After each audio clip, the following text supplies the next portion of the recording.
Fog Football back again with the latest, not Rangers, Fog Football transfer news, because normally it would be Rangers when I talk, but you know what, it's Fog Football, so we're here with the latest, right? Derek McInnes, Kyle Lafferty, is it a love triangle or is it just McInnes talking shite? Let's dive into it. Well, Hings here. Kilmarnock manager Derek McInnes is concerned about striker Kyle Lafferty's mental health during his 10-match ban. Of course, he is banned for 10 games due to saying some words at a nightclub. It appeared to be banter with a Celtic fan, but things have turned not very well for Kyle Lafferty, and he's been punished. He's been slapped on the wrist till it's bloody. 10-match ban, but as you can see, Derek McInnes here is very concerned about that. And the ban's already begun, so I actually believe when his first game back will be against Celtic. I think they did say something about that.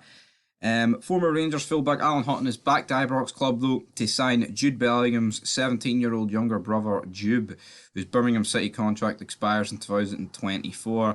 Again, I've talked about this on my channel. That would be a good deal for Rangers. Jobe Bellingham, get him across the line. And if he's half as good as his brother, man, Rangers have got a real fucking talent there.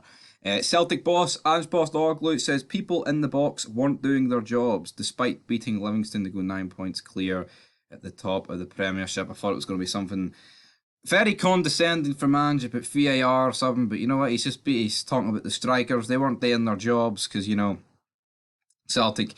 Narrow result, but they should have won by more. Ex-captain Barry Ferguson has criticised defender Connor Goldson for suggesting the team would have lost Tuesday's game against Aberdeen under Gio. Well, guess what, Barry? I've talked about it twice now already, so let's make it free time. I agree with Connor Goldson. I feel like the team's arse would have collapsed. I just feel like there was a different fight, even though we were shit, I actually feel like as soon as the added minutes got on, Rangers went, fuck, we need a result here, and we went and got it.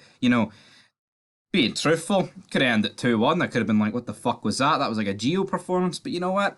They got across the line, and you can't complain too much with that.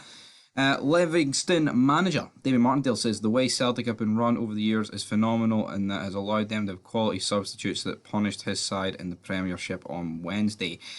I guess he's correct to a certain standpoint, but that's Celtic and Rangers. They both have such a financial gulf over the rest. I don't think you can particularly say that they're run so much better than the other clubs. You can, but it's just the way it's happened.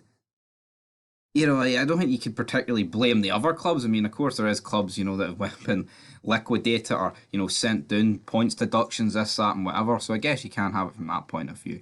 Postecoglou says there will be changes for the game against St Johnstone after the slender win against Livingston. Rangers defender Borna Barisic says the World Cup exhausted him both physically and mentally despite only playing one game. Again, I talked about this the other day. That is weak for Barisic. He played one game, mate. One fucking game. More people did more minutes in friendlies over that break than you fucking did, so I don't understand what the guy's problem is.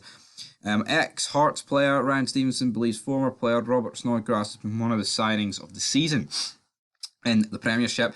St Johnstone manager Callum Davidson is excited about the potential of young midfielder pair Dan Phillips and Cammy McPherson.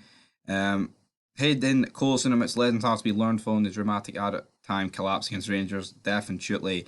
And Nisbet, out of contract in 2024, could be away in January. Could be. And Arfield says, Rangers players know if you fall beneath Michael Beale's standards in training, you're not going to play in matches. Dundee United manager Liam Fox is happy with the progress of Sadat Anaku and believes the Ugandan forward will make an impact in the second half of the season. And Hibs all-known Arbroath midfielder Dylan Tate could miss the rest of the season after picking up a serious injury for the Championship club. So yeah, Celtic defeat at Livingston yesterday. We did review that game. But Jobe Bellingham could be on his way to Rangers. Derek McInnes concerned about Kyle Lafferty. And I just more shite at it in there, guys. Juranovic, nothing really more concrete on that as the days go on. But anyway, guys, that's going to do it for Fog Football. Leave your thoughts down below. This has been Gaming Jesus here on Fog Football. Son of Scotland 90. We make it Fog. And until next time, leave your thoughts down below for some more epic and exciting content. But until next time, peace.